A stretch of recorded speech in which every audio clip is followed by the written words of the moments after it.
Hello friends, कैसे हैं आप सभी। उम्मीद करती हूँ स्वस्थ होंगे, मस्त होंगे और बेहतरीन होंगे। जैसे कि आप जानते हैं कि हम क्लास 8th में हैं।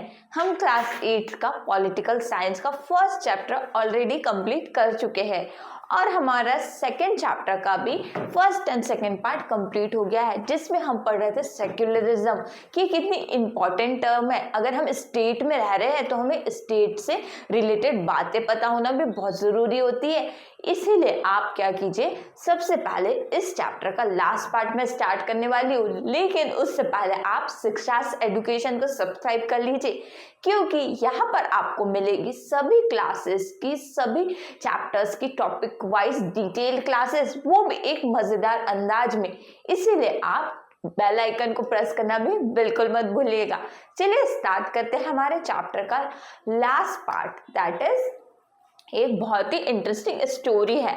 ठीक है, तो सेक्युलरिज्म का मीनिंग हम फिर से एक बार क्विक रिकैप कर लेते हैं कि सेक्युलरिज्म आपसे क्या कह रहा है कि किसी भी रिलीजन को किसी भी स्टेट से क्या करना है, दूर रखना है। धर्मनिरपेक्षता आपसे ये कहता है कि इसका सेपरेशन होना जरूरी है, इसमें डिस्टेंस होना जरूरी है। और क्यों जरूरी है हम हमारे सेकंड पार्ट में ऑलरेडी अच्छे से समझ चुके हैं। तो चलिए एक ग्रुप ऑफ फ्रेंड्स की स्टोरी देखते हैं कि यहाँ पर आप दो दोस्तों की जोड़ी देख रहे हैं, जिन्होंने क्या किया है, दो स्कूटर्स खरीदे हैं और उन्होंने सोचा है कि वो साथ में एक राइड करेंगे दोनों जन। तो ये देखिए कि जब स्कूटर्स दोनों फ्रेंड्स खरीदते हैं तो उन्होंने एक कितने अच्छे प्लानिंग भी बना ली है। तो अब देखते हैं कि इसमें सेक्युलरिज्म क्या रोल प्ले कर रहा है।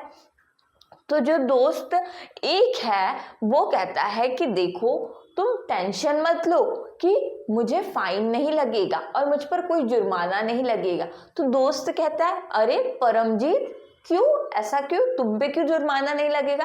तो परमजीत उससे कहता है कि तुम टेंशन बिल्कुल भी मत लो, और अभी क्यों नहीं लगेगा ये हम देखते हैं नेक्स्ट स्लाइड पे। क्योंकि मैं सिख हूँ। तो देख सकते हैं आप कि पंजाबी बता रहा है, पंजाबी परमजीत बता रहा है अपनी फ्रेंड को कि मैं सिख हूँ, इसीलिए मुझ पे जुर्माना नहीं लगेगा क्योंकि मैंने पहनी हुई है पगड़ी। और हमारे कॉन्स्टिट्यूशन के अकॉर्डिंग या हमारे सेक्युलरिज्म के अकॉर्डिंग ये हमें मान्यता प्राप्त है कि हमारे इसमें क्या है, कंपलसरी है कि हम क्या करें, पगड़ी पहने। हमारे रिलीजन के अकॉर्डिंग हमें पहनना होता है पगड़ी, जिसको हम कभी भी उतार नहीं सकते। तो इसीलिए हमें सरकार ने छूट दे रखी है कि हम क्या है, हेलमेट नहीं भी पहने तो भी कोई इश्यू नहीं है। तो देखिए यहाँ पे सरकार ने क्या किया कि कैसे सिख कम्युनिटी की रिस्पेक्ट की है, सिख रिलीजन की रिस्पेक्ट की है और सबको इक्वलिटी प्रोवाइड की है कि हम आपकी प्रॉब्लम्स को भी समझते हैं। ऐसा नहीं कि हम ज़बरदस्ती आपसे आपकी पगड़ी उतरवा कर आपको हेलमेट पहन के ही गाड़ी चलाना होगा, इस तरीके की रूल्स एंड रेगुलेशंस नहीं है। तो इस तरीके से वो समझाता है कि ये एक लॉ बना हुआ है कि आप क्या है कि अगर नहीं भी पगड़ी, आप नहीं भी अगर हेलमेट पहनते हैं तो कोई इश्यू वाली बात नहीं है। तो परमजीत जब उसके दोस्त को बताता है तो उसके दोस्त को एक ये नई इन्फॉर्मेशन पता चल जाती है, जिससे क्या होगा कि इंडियन सेक्युलरिज्म क्या कर रहा है, यहाँ पे इंपॉर्टेंट वर्क कर रहा है और एक अपनी स्ट्रैटेजी को फॉलो कर रहा है। हमने देखा था कि सेक्युलरिज्म क्या करता है, अपनी स्ट्रैटेजी को फॉलो करता है, उस पर वर्क करता है कि क्या क्या चीज़ें उसने क्या करी, फिक्स की है कि क्या क्या चीज़ें हमारे इंडियन कॉन्स्टिट्यूशन में होना चाहिए अकॉर्डिंग टू सेक्युलरिज्म, कि किसी भी धर्म को हमारे कारण हानि भी ना हो और हमें भी धर्म के कारण हानि ना हो, हमें भी किसी भी तरह की प्रॉब्लम्स को, डिफिकल्टीज को फेस ना करना पड़े।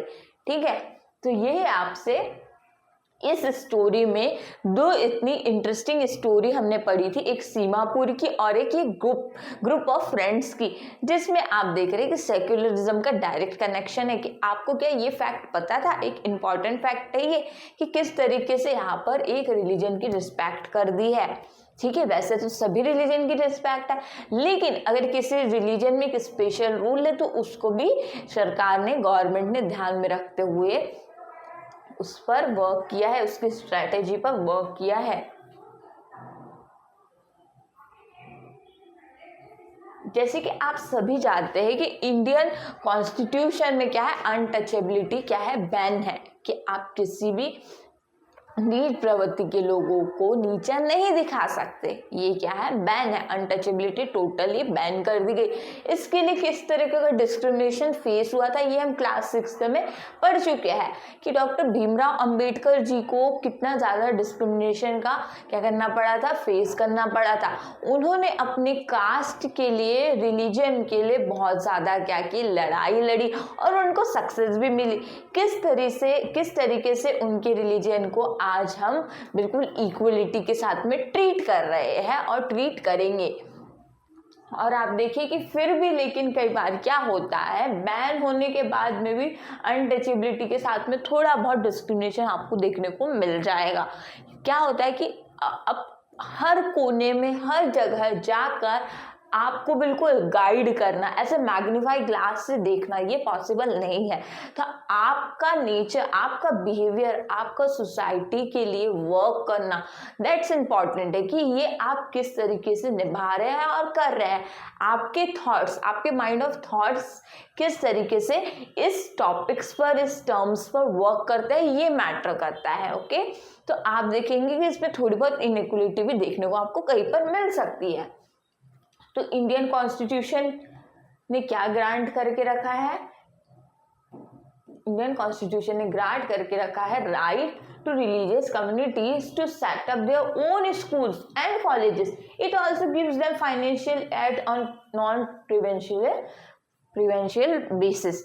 मतलब कि आपको एक इंडियन कॉन्स्टिट्यूशन की तरफ से ये छूट है कि आपने धार्मिक रिलीजन के अकॉर्डिंग आप स्कूल्स ओपन कर सकते हो और इसके लिए आपको कुछ फाइनेंशियली हेल्प भी कर दी जाएगी। किसके थ्रू, नॉन प्रिवेंशियल बेसिस के थ्रू। ठीक है, तो ये आपको देखिए, आपकी प्रॉब्लम्स को समझना काम किसका है, गवर्नमेंट का काम है, इंडियन कॉन्स्टिट्यूशन का काम है कि आपके रिलीजन की रिस्पेक्ट करना। क्योंकि हमारे को क्या सिखा रहे हैं कि राइट टू इक्वलिटी, सबको बराबरी से रहना है।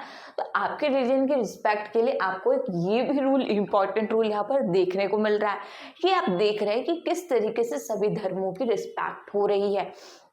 आप एक चीज और समझिए कि कभी भी आप देखिएगा कि हमारे कॉन्स्टिट्यूशन के अकॉर्डिंग प्रधानमंत्री हो, प्रेसिडेंट हो या मुख्यमंत्री हो, कोई भी एक धर्म का प्रमोशन नहीं करते हुए आपको कहीं भी दिखेगा। और ना ही, सबसे इंपॉर्टेंट बात यहाँ पे आप ध्यान दीजिए, और ना ही वो किसी समुदाय का, किसी रिलीजन का अध्यक्ष होगा या नेता होगा। अगर ऐसा होता है तो वो उसकी जॉब वहाँ पर नहीं रहेगी, उसकी पोजीशन जो है प्रेसिडेंट हो, प्राइम मिनिस्टर हो या चीफ मिनिस्टर हो, वो वैसी नहीं रहेगी। तो सेक्युलरिज्म के अकॉर्डिंग क्या है, आप किसी भी स्टेट में रिलीजन को प्रमोशन नहीं कर सकते। और लेकिन आपकी जितनी भी प्रॉब्लम्स है, आपके रिलीजन की रिस्पेक्ट बिल्कुल प्रॉपरली की जा रही है। ये आप इंडियन कॉन्टेक्स्ट में देख रहे हैं कि सेक्युलरिज्म का किस तरीके से रोल है, कितनी ज़्यादा इम्पोर्टेंस है और कैसे सभी कम्युनिटी के लोगों को, सभी रिलीजन के लोगों को इक्वलिटी प्रोवाइड की जा रही है।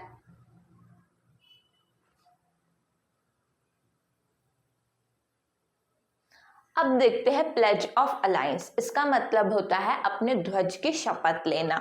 तो आप देख सकते हैं कि यहाँ पे स्कूल है, अमेरिका स्कूल, इसमें देख रहे हैं आपके बच्चे किस तरीके से क्या कर रहे हैं, प्लेज ऑफ अलायंस कर रहे हैं, प्लेज कर रहे हैं। ठीक है, तो क्या होता है कि ये एक unlike the strict separation between religion and the state in American secularism, in Indian secularism allowed state intervention in religious affairs based on constitutional ideals। मतलब अमेरिका में शुरुआत क्या हो रही है, अपने ध्वज की शपथ से शुरुआत होती है। ठीक है, लेकिन इंडियन कॉन्स्टिट्यूशन में क्या देख रहे हैं आप कि कुछ ऐसे आइडियल्स बने हुए हैं, कुछ चीजें ऐसे फिक्स है कि आप क्या कर रहे हैं कि किसी भी धर्म को लेकर, किसी भी रिलीजन को लेकर प्रमोशन नहीं करते। आपको इंडियन कॉन्स्टिट्यूशन में देखने को मिलेगा। In the United States of America, most children in government school have to begin their school days citing the pledge of alliance। मतलब आप देखेंगे कि जितने भी अमेरिका स्कूल है वहां पर सभी ज्यादातर बच्चे की शुरुआत होती है गवर्नमेंट स्कूल्स में उनके प्लेज करते हुए। ठीक है, उनकी प्लेज की शुरुआत करते हुए आपको ये सारी चीजें देखने को मिलेगी। और आज से 60 इयर्स पहले क्या हुआ था कि बताया गया कि गवर्नमेंट स्कूल्स में स्टूडेंट्स को ज़रूरी नहीं है कि वो क्या करे, प्लेज करे अपने धर्म के हिसाब से। अब हमारा इंडियन कॉन्स्टिट्यूशन क्या कह रहा है इसी बात को लेकर कि हमारे गवर्नमेंट स्कूल्स में ज़रूरी नहीं कि अपने धर्म का प्रमोशन करने के लिए आप क्या करें कि प्लेज करें, उसको बढ़ावा दें और बताए, और चीज़ों में क्या है डिस्क्रिमिनेशन फिर से क्रिएट कर दे। ये सारी चीज़ें इंडियन कॉन्टेक्स्ट में बिल्कुल भी रिक्वायर्ड नहीं है। ज़रूरी नहीं है कि आप प्लेज करते हुए ये सारी ध्वज को मान्यता देते हुए शपथ ग्रहण करें, डेली इस तरीके से अपनी शुरुआत करें।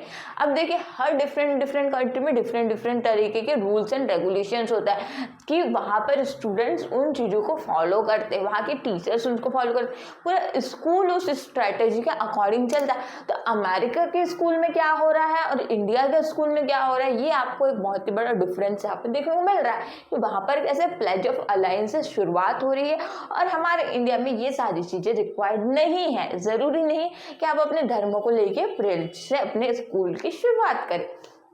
यही चीज़ें आपको यहाँ पे समझाई जा रही हैं। अब क्या होता है कि अंडर गॉड आप यहाँ पे देख सकते हैं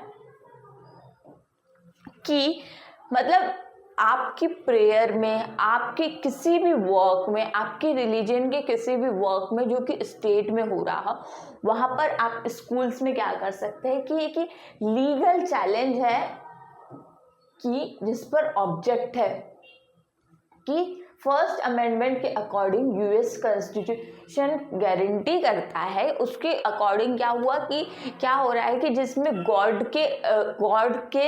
गॉड का नाम लिया जा रहा है, तो उसमें कुछ ऐसे डिस्क्रिमिनेशन क्रिएट हो रहा है जिसका इम्पैक्ट आपको आपके कंट्री में, सोसाइटी में देखने को मिल रहा है। ठीक है, और उससे क्या हो रहा है, पीस भंग हो रही है, शांति भंग हो जा रही है। तो ये सारी चीज़ों से क्या हो रहा है, सेक्युलरिज्म पे इम्पैक्ट पड़ रहा है। हमारे इंडिया में तो पड़ रहा है, बाकी कंट्रीज में, अमेरिकाज में भी क्या हो रहा है कि इस तरीके से अंडर गॉड वाली सिचुएशंस को क्या किया जा रहा है कि वहाँ पर आपको नहीं, ये देखिए किस तरीके से पिक्चर में दिखाया जा रहा है कि पूरा a peace that comes from fear and not from the heart is the opposite of peace. मतलब कि एक ऐसी शांति जो बिल्कुल अपोजिशन में आ रही है रिलीजन के लिए, ठीक है, और वो गॉड से रिलेटेड है, तो उसके प्रति हम बिल्कुल भी नहीं जाएंगे। ये आपको सेक्युलरिज्म कुछ ऐसी कंट्री टू कंट्री चीज़ें समझाना चाह रहा है, वो भी बहुत डिटेल में। अब हम आ जाते हैं फ्रांस में, और फ्रांस में अगर अब हम आ गए हैं तो चलिए यहाँ के बारे में सेक्युलरिज्म क्या रोल प्ले कर रहा है तो ये हम समझते हैं। तो अब ईयर 2004 की बात करते हैं, ठीक है, फरवरी ईयर 2004 में हम चले जाते हैं अगर, तो देखिए कि फरवरी 2004 में फ्रांस में एक लॉ पास हुआ। ये लॉ पास हुआ कि जितने भी स्टूडेंट्स हैं वो अगर हेड स्कार्फ पहन के आते हैं, ये क्रिश्चियन वाला बड़ा सा लॉकेट पहन के आते हैं, ठीक है, इस तरीके की अगर चीज़ें वो लोग करते हैं, ये स्कल कैप पहन के आते हैं जो भी यहूदाई लोग हैं, अगर फ्रांस में इस तरह की चीज़ की जाती, तो ईयर 2004 में क्या हुआ, एक लॉ पास कर दिया कि आप ये सारी चीज़ें स्कूल में नहीं करके आ सकते, ये सारी चीज़ें नहीं कर सकते। तो अब क्या होता है कि क्योंकि वहाँ पर क्या है, लार्ज क्रिश्चियनिटी है, लेकिन फिर भी आप इस तरीके की चीज़ों को प्रमोट, अपने धर्म को स्कूल में प्रमोट आप नहीं कर सकते। इस तरीके का फ्रांस में लॉ पास कर दिया, जिसमें एनकाउंटर्ड होता है किस लोगों का, मेनली अल्जीरिया, तुनीशिया और मोरक्को। मतलब आप देख सकते हैं कि इन लोगों का वहाँ पर क्या हुआ, उन लोगों को लगता है कि हमारे लिए उत्पीड़न है, क्योंकि ये लोग मोस्टली वहाँ पर किस लिए जाते थे, वर्क के लिए जाते थे, इनको वीज़ा मिल जाता था, क्योंकि वहाँ पर फ्रांस में क्या है, कर्मचारियों की, वर्कर्स की क्या होती थी, कमी होती थी, जिस कारण से अल्जीरिया, मोरक्को और तुनीशिया आपको ये तीनों रिलीजन के लोग दिखने को मिलेंगे कहाँ पे, फ्रांस में। तो इनको क्या लगा कि ये सारी चीज़ें जो हो रही है ये गलत है फ्रांस में, ठीक है, क्योंकि यहाँ पे देखो शॉर्टेज था वर्कर का, इसलिए वहाँ पर जा रहे थे, इनको वीज़ा मिल रहा था। तो अब इनकी जो डॉटर्स थी वो क्या हो रहा था कि अगर इस तरह के हेड्स काफ्स और इस तरीके से अगर स्कूल अटेंड कर रही थी तो उनको क्या हो रहा था कि स्कूल से निकाल दिया जा रहा था, बिकॉज ऑफ उनके पहनावे से। तो इस तरीके के लॉ से क्या हो रहा है, लोगों को प्रॉब्लम्स हो रही कि हम हमारे रिलीजन के अकॉर्डिंग अगर रह रहे हैं, अगर हमने स्कार्फ वियर किया है या फिर हमने लॉकेट पहना हुआ है क्रिश्चियनिटी वाला, या फिर हम स्कल्प कैप पहन रहे हैं, तो ये हमारे स्कूल में हमसे निकाल दिया जा रहा है। तो देखिए ये तो सेक्युलरिज्म के अगेंस्ट बात हो गई कि फ्रांस में एक ऐसा लॉ पास्ड हो गया है ईयर 2004 में कि जिसके अकॉर्डिंग क्या हो रहा है, आपके रिलीजन को बहुत ज़्यादा डिस्क्रिमिनेट कर दिया कि आपका पहनावा स्कूल में ये नहीं चलेगा, आपको बिल्कुल स्कूल में स्कूल की यूनिफॉर्म में आना और अपने पहनावे को अपने घर पर छोड़ कर आना है। कि आप वहाँ पर फिर क्या देखा गया कि जितने भी अल्जीरिया लोग हैं उनकी डॉटर्स को स्कूल से ही निकाल दिया। ये कितना बड़ा डिस्क्रिमिनेशन हो गया। अब वो लोग वहाँ पर गए थे काम के लिए, जिस कंट्री में आप काम के लिए जा रहे हैं, एज अ वर्कर जा रहे हैं, उस कंट्री में अगर वर्कर्स की कमी है और आपको वीज़ा मिल गया है वहाँ जाने का, और आप देख रहे हैं कि आपके डॉटर्स के साथ तो इतना बड़ा डिस्क्रिमिनेशन हो रहा है कि आप अपने पहनावे को ही फॉलो नहीं कर पा रहे हैं, और आप क्या करें, अपने रिलीजन की तो ऐसे में रिस्पेक्ट ही नहीं कर पाएंगे, क्योंकि आपका रिलीजन तो आपको कहेगा ना कि आपका ये पहनावा है तो आपको यही फॉलो करना है, बिकॉज उसमें आपका इंटरेस्ट है। अगर हम कोई भी चीज़ करना चाहते हैं तो उसमें हमारी खुशी होती है। अगर हम एक प्रेयर भी करते हैं मॉर्निंग में, हम किसी भी रिलीजन की प्रेयर करते हैं तो वो हमारी खुशी से करते हैं। जिसको प्रेयर करना है वो प्रेयर करेगा और जिसको नहीं करना है वो नहीं करेगा। लेकिन ये सारी चीज़ों पर क्या गवर्नमेंट कंट्रोल कर सकती है? गवर्नमेंट का कंट्रोल होना चाहिए। हाँ, फ्रांस में तो ऐसा लॉ पास हो गया है ईयर 2004 में कि जहाँ पर गवर्नमेंट कंट्रोल कर रही है कि आपका पहनावा, आपका रिलीजन जिसका आप प्रमोशन नहीं कर सकते हमारे स्कूल में, आप ये सारी चीज़ें अपने घर पे छोड़कर आइए और हमारे स्कूल में बिल्कुल। और आपको अगर ज़्यादा ही प्रॉब्लम है और अगर आप लॉ के अगेंस्ट जाते हैं तो आपको क्या किया जाएगा, स्कूल से छुट्टी मिल जाएगी परमानेंटली और आप पढ़ भी नहीं पाएंगे हमारे स्कूल में। तो देखिए, तो इस तरीके का डिस्क्रिमिनेशन हमने सेक्युलरिज्म में पढ़ा कि सेक्युलरिज्म क्या टर्म आपको कह रही है कि यहाँ पे स्टेट और रिलीजन को सेपरेट कर दिया जा रहा है। लेकिन अगर इतना ज़्यादा डिस्क्रिमिनेशन हो रहा है तो वो तो सेक्युलरिज्म कहीं से कहीं तक है ही नहीं। तो हमने कंट्री टू कंट्री क्या किया है, सेक्युलरिज्म को पूरा पढ़ा है, विजिट किया है, ट्रैवल किया है वहाँ पर कि हर कंट्री में उनके अपने नियम है और अपनी स्ट्रैटेजी को फॉलो किया जा रहा है। सेक्युलरिज्म की कुछ अकॉर्डिंग जा रहा है, कोई अगेंस्ट जा रहा है। तो इस तरीके के नेचर को आप समझ रहे हैं। इंडियन कॉन्स्टिट्यूशन जब हमने पढ़ा था तो उसके फीचर को हमने, जो सेक्युलरिज्म था, बहुत ही कम शब्दों में पढ़ा था, लेकिन इसका पूरा डिटेल हमने इस चैप्टर में पूरा क्या कर लिया है, एक्सप्लोर कर लिया है कि सेक्युलरिज्म में क्या क्या चीज़ें हैं। हमने अमेरिका में देखा था कि अमेरिका में तो इतना ज़्यादा ही अजीब बिहेवियर था कि वहाँ पर क्या हो रहा था कि जो हिंदू और मुस्लिम्स हैं उनको उनके रिलीजन के कारण रेंट पे घर तक के नहीं मिल रहा था कि आप वहाँ पर क्या है, क्रिश्चियनिटी ज़्यादा पावरफुल है, दैट्स वाई कि आपको वहाँ पे रेंट से घर भी नहीं मिल रहा है। भले ही आप वहाँ के सिटीजन हैं, आप अमेरिकन हैं, लेकिन आपके रिलीजन के अकॉर्डिंग आपके साथ डिस्क्रिमिनेशन किया जा रहा है। तो ये क्या हो रहा है, ये सारी चीज़ें हम देख रहे हैं कि सेक्युलरिज्म का, जो सेक्युलरिज्म हमसे कह रहा है कि धर्म और रिलीजन दोनों अलग रहेंगे, लेकिन बहुत सारी चीज़ें सोसाइटी में जिससे कंट्री पर बहुत बड़ा इम्पैक्ट पड़ता है, जिससे क्या होता है, डिस्क्रिमिनेशन बहुत ज़्यादा पावरफुल हो जाता है, स्ट्रांग हो जाता है और आपको बहुत सारी डिफ़िकल्टीज़ को फेस करना पड़ता है। अपनी डेली लाइफ से इसको कनेक्ट कीजिए कि आप क्या चाह रहे हैं कि आपका जो फ्रेंड है अहमद और आप है रमेश, तो आप अहमद के भी साथ क्या रहना चाहते हैं, इक्वली रहना चाहते हैं, और रमेश के भी साथ क्या रहना चाहते हैं, इक्वली रहना चाहते हैं। क्यों? क्योंकि फ्रेंडशिप में धर्मों का क्या काम है, रिलीजन का कोई काम नहीं होता, क्योंकि हमारा कॉन्स्टिट्यूशन क्या कह रहा है, राइट टू इक्वलिटी हमारे पास, जिसमें राइट टू इक्वलिटी आपको सिखाता है कि according to gender, race, caste, colour and so on, इन सारी चीज़ों से क्या हो कि आप पर इम्पैक्ट ना पड़े और आपके सोसाइटी पर इम्पैक्ट ना पड़े। दैट्स वाई हमको बराबरी से रहने का हक है।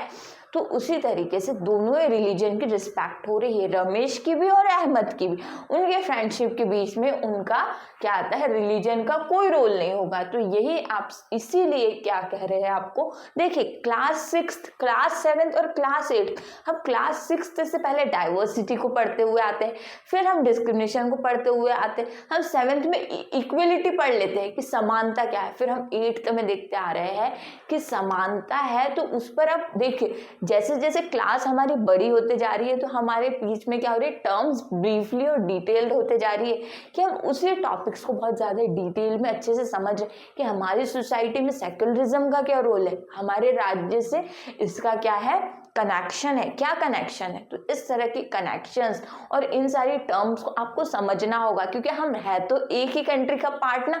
अगर हम हमारे कंट्री को ही एक्सप्लोर नहीं करेंगे, हम यहाँ पर ही ट्रैवल नहीं करेंगे और इन सारी टर्म्स से हम क्या होंगे, इन्फॉर्म्ड नहीं होंगे, क्योंकि हमें तो पॉलिटिकल साइंस एक इन्फॉर्म्ड सिटीजन बनाना चाहता है ना। तो हाँ, अगर हम इन टर्म्स को इग्नोर कर देंगे और इन्फॉर्म नहीं होंगे तो मज़ा नहीं आएगा आपको, क्योंकि आप अगर एक नागरिक है तो आपका कर्तव्य है कि आप इन सारे टर्म से परिचित हो जाइए, क्योंकि आपको ये सारे चैप्टर्स आपकी एनसीईआरटी बुक में दिए हुए हैं। तो इसी तरीके से बहुत सारी पढ़ाई कीजिए, मज़े कीजिए, धमाल मचाइए। और अगर आपको कोई भी कंफ्यूजन है तो आप कमेंट सेक्शन में ज़रूर पूछिए। यहाँ पर हमारा सेकेंड चैप्टर हो जाता है कंप्लीट। अब हम हमारे थर्ड चैप्टर को स्टार्ट करेंगे और तब हम मिलते हैं। Thanks for watching. Thank you for joining me in this exploration of understanding secularism. Let's continue to learn and engage in meaningful discussions. Thank you.